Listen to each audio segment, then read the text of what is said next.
Ici, je parle du discours de Stéphanie Binda qui, contre toute attente, va retourner complètement le narratif de cette histoire.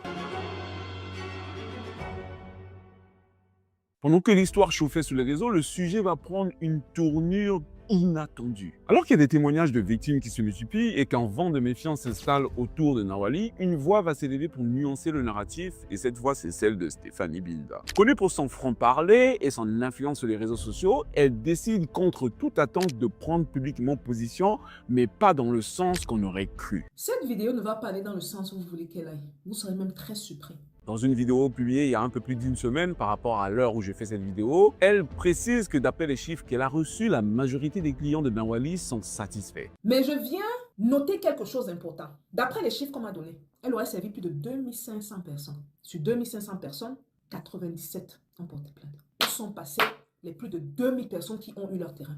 Donc, ceux qui m'ont remonté l'information. Selon ses propres dires, plus de 2000 personnes auraient déjà acheté un terrain grâce à Nawali sans problème. Elle parle d'une majorité silencieuse contre 97 plaignants et dénonce ce qu'elle considère comme un acharnement contre une femme de la communauté qui essaie de proposer une solution honorable pour la communauté. Ce que je dis, c'est que c'est dans ce genre de moment qu'en tant qu'entrepreneur qui s'est levé, a suivi de sa sueur et a dit « Je veux avancer avec la communauté ». There's nowhere to be found. Il n'y a personne. Sur le fond, le message de Stéphanie est simple. Pourquoi les gens qui ont été satisfaits ne témoignent pas pour contrebalancer les plaintes des personnes qui se sentent flouées dans l'affaire? Pourquoi s'attaquer à une femme qui fait des choses pour la communauté et surtout qui investit en Afrique malgré tous les challenges qu'on connaît tous lorsqu'on est sur le terrain en Afrique?